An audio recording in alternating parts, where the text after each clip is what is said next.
Hey team, welcome back to Traumagility. Today we're here with Jerome Beasley. He has spent the last 13 and a half years in the United States military, and he is here to tell his story about his mental health journey. Hey Jerome, how are you? I'm great. I think your story is actually quite common to a lot of us that deal with anxiety because we tend to want to do it ourselves and not seek help. And we just think, oh, well, I could do this by myself and it's okay. And, screw everybody else. I'm just going to figure this out. And that's what you did. You had anxiety, you were stressed out all the time. And then you were making impulsive decisions that led down a wrong road for you. And thank God you were able to pull out of it, but it led to a mental health break, and then you had to seek therapy. But now you're feeling great, you're less stressed and overwhelmed, and you're experiencing more joy. Your relationships are awesome, your work is awesome. Tell me, how did this mental journey start for you? I started my mental health journey last October. Previous October, 2 years, I want to say, I was stressed about a lot of stuff. Stressed about work, stressed about family, just stressed about life. I didn't know what was going on. I had a lot on my plate that I thought I could handle on my own. And lots of toxic people um, were in my life around that time frame, and I didn't know what was right and what was wrong. So um, taking that huge step to actually go into therapy was very difficult. I wasn't sure what to expect. At first, I was like, "Oh, let's just do it for a week or two, just see how it goes." But then I made a commitment to just do it for as long as I can. Because once my situations are over, it's now a matter of talking to my therapist to prevent future situations from happening. What was your experience like going to your therapist? Um, so it all started, I got into this therapy.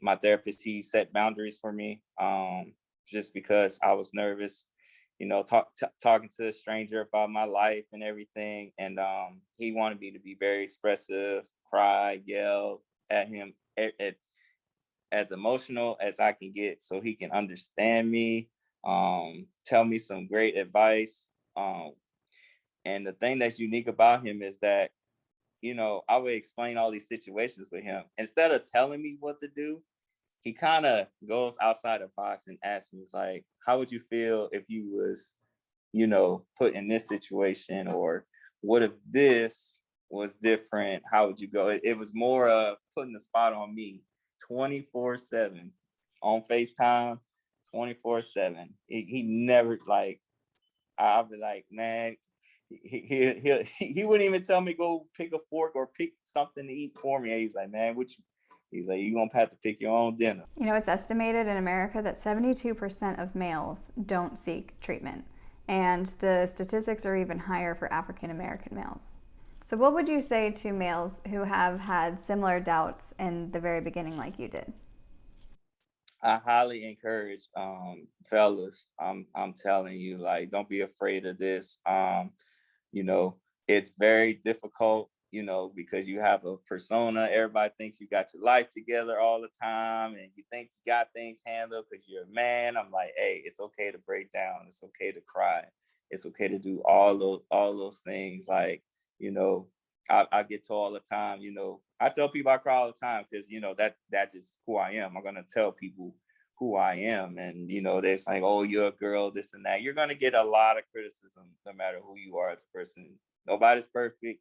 You just gotta handle that criticism well and be able to grow as a person. And at the end of it, I'm able to believe in myself more. I know who's there for me. I know who's not. I see a lot of things a lot differently. My mindset has changed a lot. A lot of people are telling me, "Oh, you look a lot better." I'm sleeping more. I'm eating more. I'm smiling more. Very expressive. So it's been great. Yeah, definitely don't hesitate to. All it takes is a phone call, text, talk to somebody. Don't just hold it all in and think you could just handle it, because I'm telling you, you won't. It's going to make your life that much difficult. So definitely seek out the help.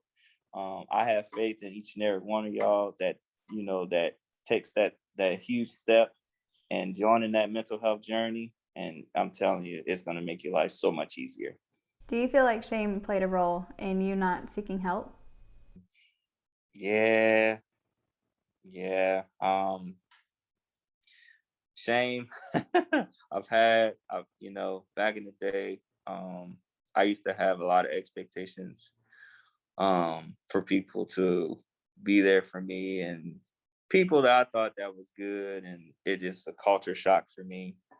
And I didn't take it well, and I was going down the wrong path because it was consistently happening.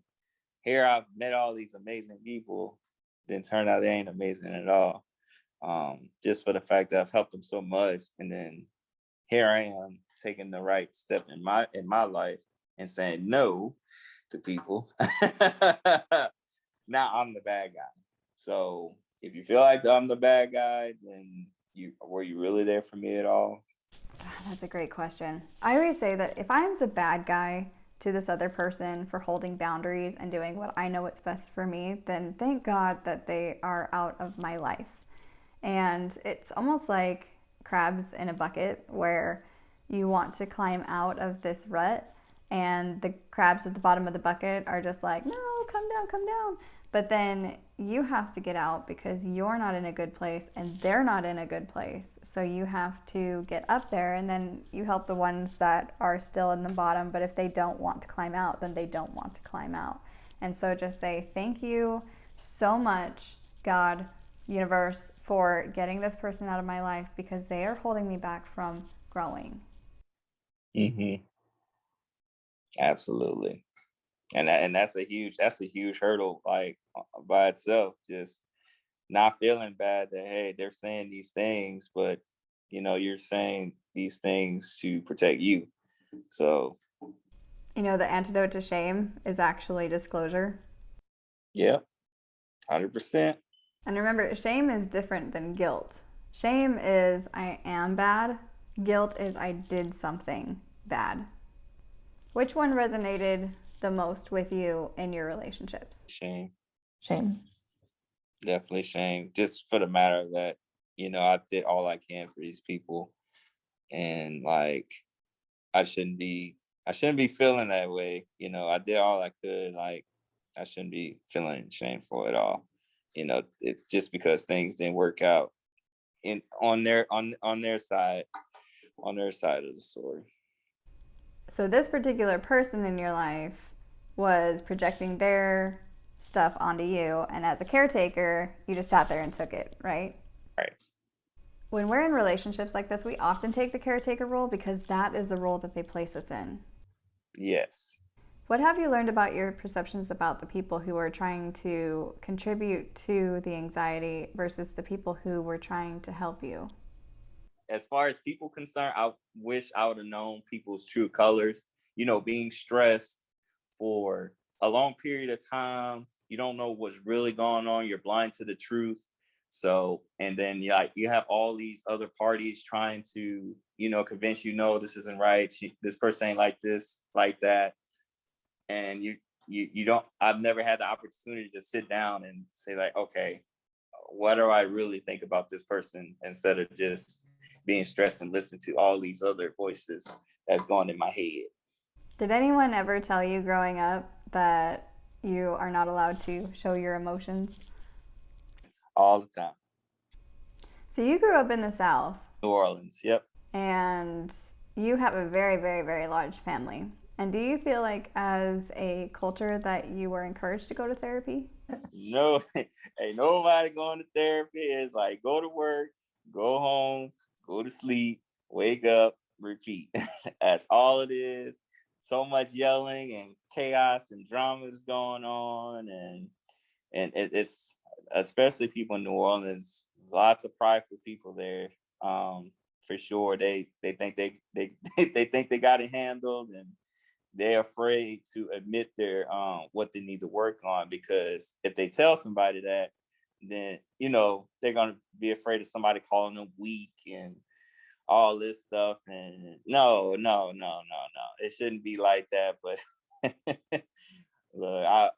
there's a lot of family members I wish that could sit down and just have that one conversation to initially start it off, and then boom, it's just gonna explode. But my family has been a lot better recently. I have been encouraging them, and along with a few others, to get that therapy in, and my family's gotten a lot better since back then. So you are the one in your family that is breaking the cycle, and you're finding that it's actually helping a lot of other family members too.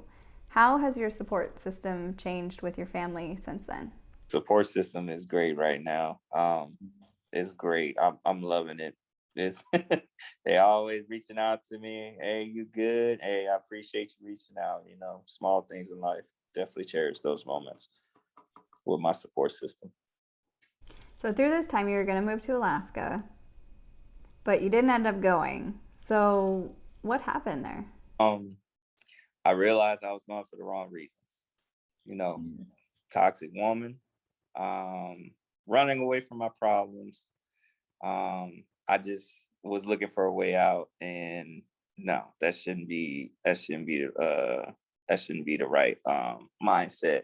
Um, I should want to go to Alaska because it's fun for me to go. I've done everything else and this and that, but I was just meeting other people's expectations.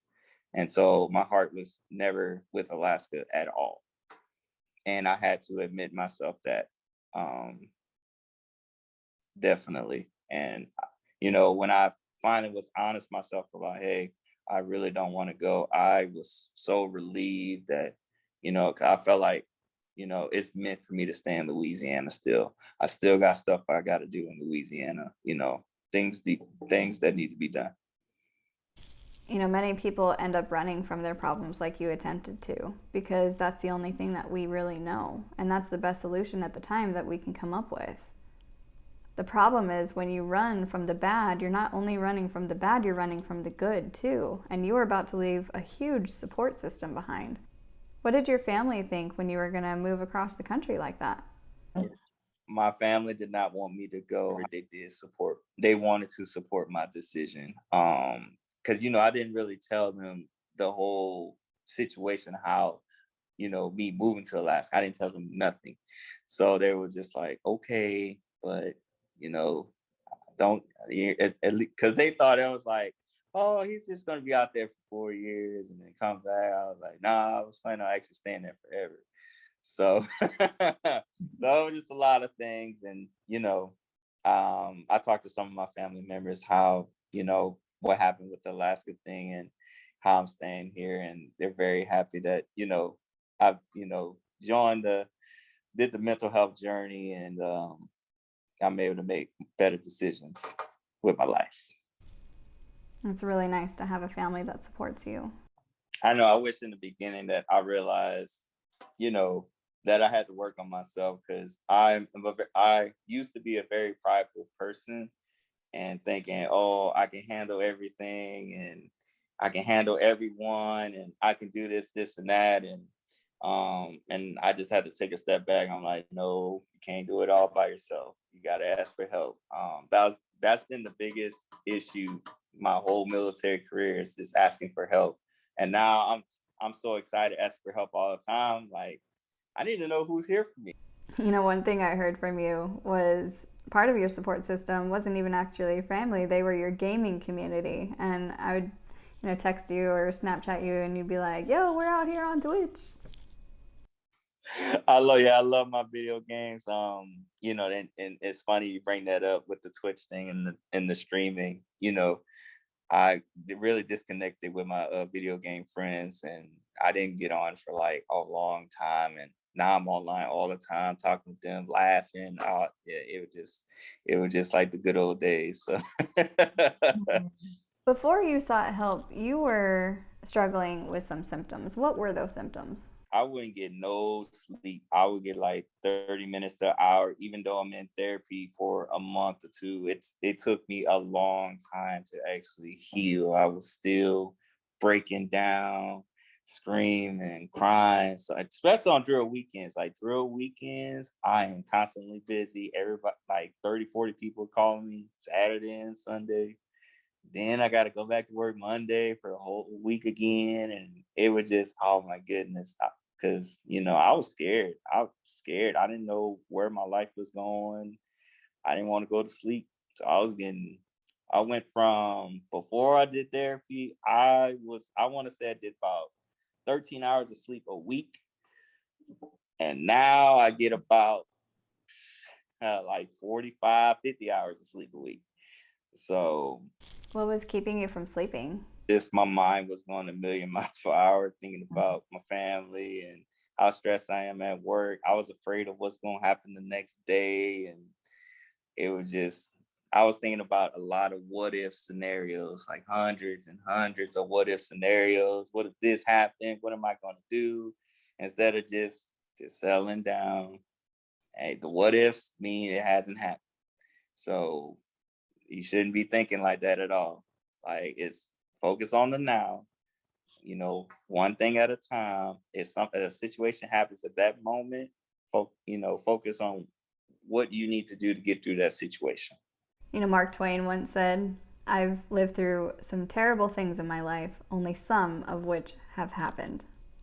We love to play the what if game because our brain wants answers, and they don't have to be effective answers. It just wants an answer to the solution that we are having. Yes. So you were dealing with anxiety. Were you dealing with depression at all? It was it was a whole roller coaster of everything. And it was hard, trying to talk to like certain friends about it because, like I said before, I was afraid of how they was going to react to it. What helps you push through every day at work? Taking the deep breath, like looking at myself in the mirror every morning, be like, hey, you don't have to do everything in one day. Just do 3, 4 things a day. When a situation comes, communication with your team, with my boss, and allow yourself to push through. And then realizing, hey, not all situations gonna turn out good. If it turns out bad, just learn from it. And I'm just encouraging people to, like, there's a lot of people that's like young in their careers and trying to be a mentor to all of them, and letting them know that, hey, it's okay if you can't handle it, you can't handle it. Take breaks. Do what you gotta do to calm down. Take a walk. Take a jog, all that stuff. So it's just a matter of prioritizing my work and not doing everything at once, and doing one thing at a time, because it was a bad habit of mine where I'll do one thing and then one person be like, hey, Beasley, do this. And then I'll get distracted, do that. Then like 2 more people come and, hey, Beasley, hey. So it just, yeah, I'm like, no, we're going to do this right. I even have because people call me like after work all the time, and I just make mental notes. I'm like, all right, I'll reach out to them tomorrow. Don't need to reply after work. This is me time. Yes, and that's the most important thing, spending me time, a lot of it. Gotta spend me time to deal with other people. Yeah. And trying to keep that that persona, that I got it under control, because I was trying to meet everybody's expectations when I didn't have to, just be mine and it'll flow. People got to learn how to take care of themselves. I can't take care of everybody. I got 100 people in my unit. I can't do it. Can't do it at all. So I had to set challenges with myself to prioritize my work first before I can assist others. Or, if they have an issue, I'd be like, well, did you look here, find some resources first before, you ask me to assist. But yeah, it's getting a lot better, and I actually enjoy drill weekend and just getting through. And at the end of the day, we got a job to do, and whatever situation has come, we just got to get through it. So yeah, it's not an easy road, and hey, as long as we get to the finish line. So 2 things that I heard from you: have boundaries and have a good support system. Exactly. And I think, especially at work and inside and outside of the military, I think that people can attest to this, is that you really have to have boundaries surrounding this. Otherwise, the anxiety bleeds all over your life into all the areas. And so, compartmentalizing, okay, this is for my job, this is for my relationships, this is for my sleep and self care and physical health, and all the pillars of health. We have to learn how to balance those out. And so, the anxiety doesn't go into all areas. Yes. What was that moment where you just said, okay, I can't do any of this anymore. I need help? Well, it all started with a mental breakdown, and then just asking myself, all right, so who do I completely trust right now? Just that one person I trust the most right now. And I talked to the individual for a couple of hours, and I felt a lot better. And he gave me some good insight, and he suggested the therapy as well. Gave me some good insight, and I was like, you know what, I'm and now it was just to the point that I'm done. I'm tired of being stressed. I'm tired of breaking down. I'm tired. It's exhausting. It's exhausting. I don't want to feel like this anymore. Like, I want to be happy all the time. Every, people always tell me, like, that's known me for a long time. Oh, I miss your smile, Beasley, this and that. I didn't, when I was stressed, I didn't smile at all. Like, it was bad. I was just like, man, dang, something wrong with Beasley again. Something wrong with Beasley again. But yeah, I was like, man, I need to get back to my happy self again, when life was great. And man, I have so much energy now, and I'm cheering other people's lives on. If people are struggling, I'm like, look, phone call away. I don't care what time it is, phone call away. Look, I'll gladly share my story a million times. You know, you have to. It's the only way people will learn. You gotta try. That it's okay to not have all the answers. Definitely not. It's gonna take time to get those answers that you want. You won't get it. Don't stress yourself out to think that the answer, you know, it might take years to get that answer. So you just gotta take it a day at a time. Focus on what you can control. That is a big part. That was like one of my main goals, is to remind myself that, hey, focus on what I can control. I can't control nobody else but me. So, if you could do it all over again, what would you do differently? That is a good question. That is a good question. I definitely had a hard time on writing stuff down. I think I needed to do more, like, journaling.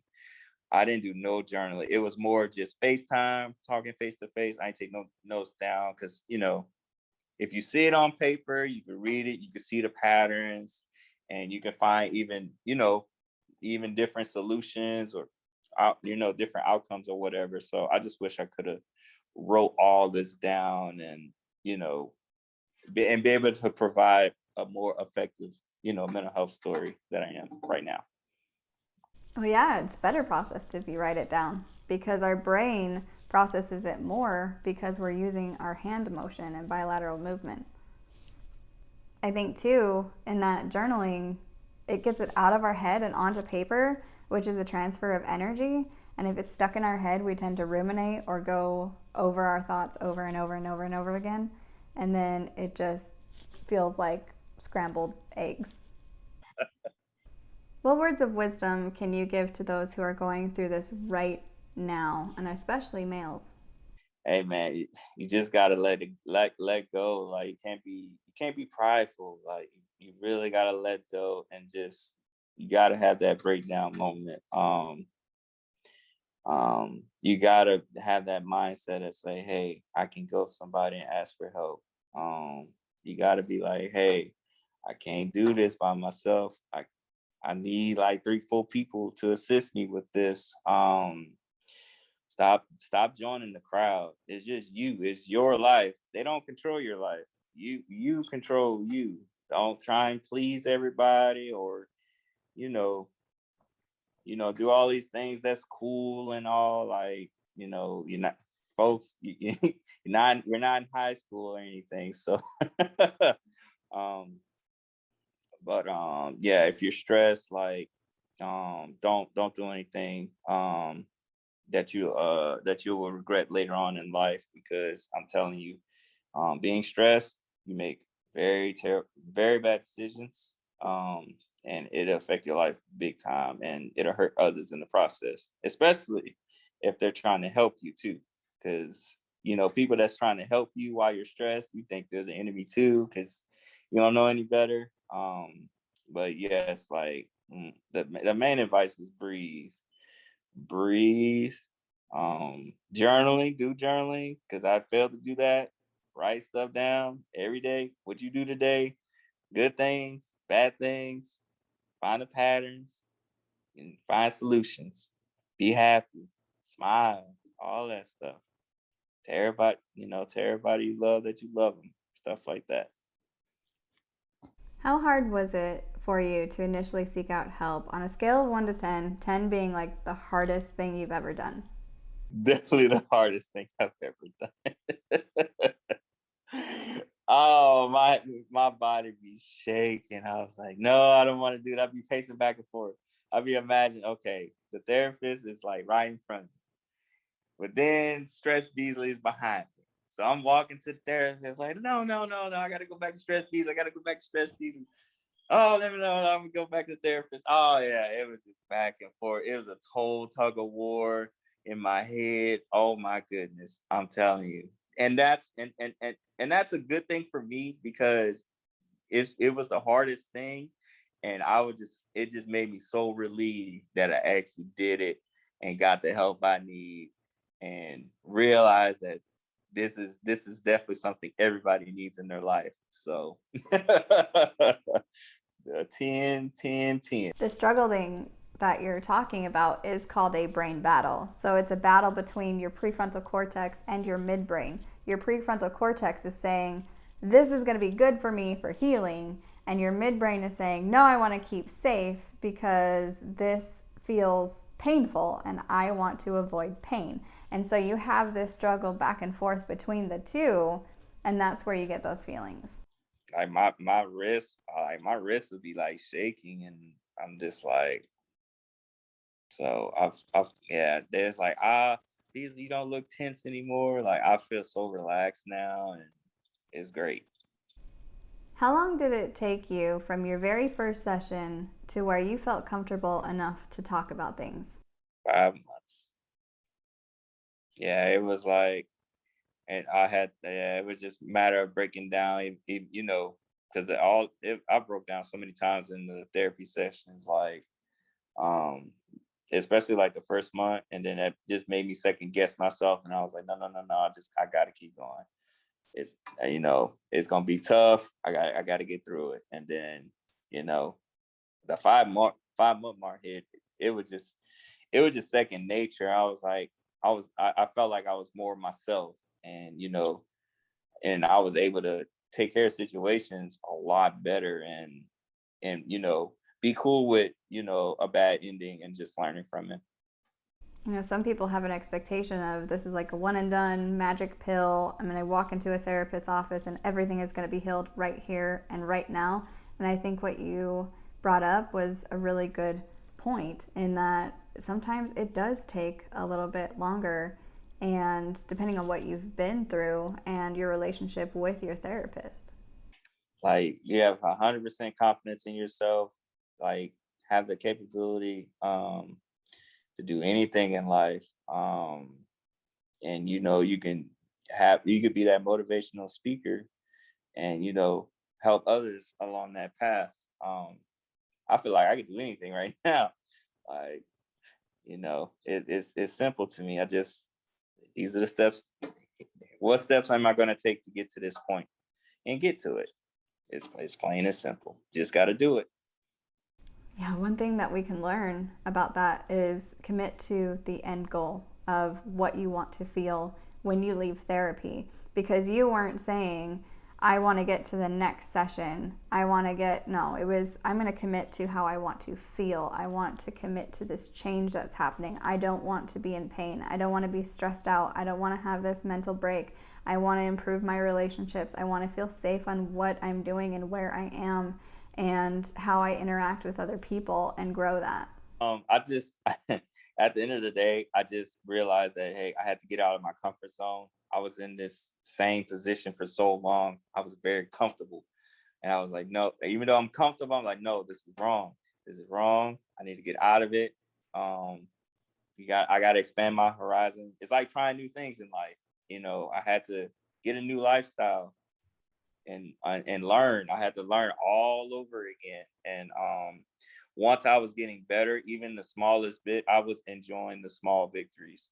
That's a great thing. Great advice to enjoy the small victories. I'm telling you, they all add up. They add up to something great because it's slow and steady with it, and getting your life together. You cannot rush it. So that enjoy the small victories. You'll get millions of them.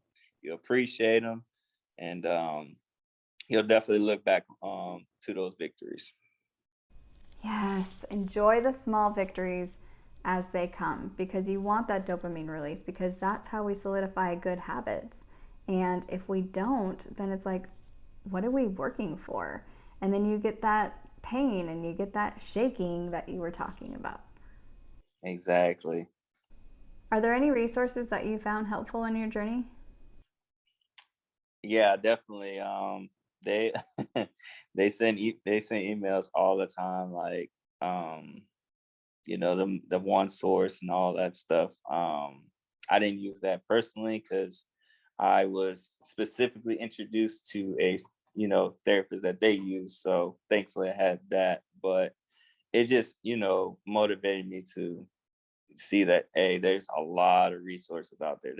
It's crazy how much help you can get at a push of a button. All you got to do, pick up the phone, send out a message. It's there. Like it's crazy. You just gotta get it, and you just gotta be willing to take care of yourself. You know, get to a better you. For our listeners, there's tons of information out there on resources. So if you're currently in the military, talk to your chaplain, talk to your first sergeant. There's Military One Source where you don't even have to talk to the people in your command. You can talk, you can text, you can call in on the lifeline, you can do so many things. For the vets, you have the vet centers, you've got the walk-in mental health clinics, you've got the vet line. For non-vets, you have a bunch of texting apps. You've got psychologytoday.com where you can find a therapist. You can find them in your area. You can know if they do online or if they do in person. You can filter it by issue, by insurance type, and you can actually read about them and what they do. And so that's a really good resource to find a therapist if you need one, and I'll link it down below. And my hope as a society is that we can find these resources sooner rather than later. I don't want us to get to a point where we have to have a mental breakdown in order to go seek therapy. I think it's great for preventative maintenance, and mental health is health. I really hope y'all take this, story of mine to heart. And I'm just a normal guy. I'm nobody special. I'm just a guy that took many years to finally seek the help that I need. Um, and it's always okay. Like if you're having a bad day, tomorrow's a new day. Just get up, look yourself in the mirror, and be like, hey, I can do this. I'm going to have a good day. I'm going to have a good day. Say that as many times as you can to convince yourself that you will have that good day. I'm telling you, life is super fun. Once you're living a healthy lifestyle, and you don't let people beat you up. Don't let people tell you how to live your life. Don't, accept criticism well, accept it. Because if you don't, it's gonna be tough. But I have faith in each and every one of you that make that leap of faith into your own mental health story. And I listen to mental health stories all the time, and I learn from each and every one of them. And I'm it blows my mind how hard they had to get how hard they had to get to where they're at today. So, and I look up to them definitely. There's definitely been some people that's been through a lot more than I have, and I have so much respect for them, and it just encourages me to stay in therapy to prevent situations from happening. Jerome, thank you so much for being brave and coming on here and talking to us about your mental health journey and the struggles, but also how you feel now and how you motivate others to do the same thing. So thank you, and I will drop in the comments below your handles, and so that way people can find you if they need to talk to you. Thank you so much. It's been an amazing journey. It's been tough, but it's been amazing because I got through it.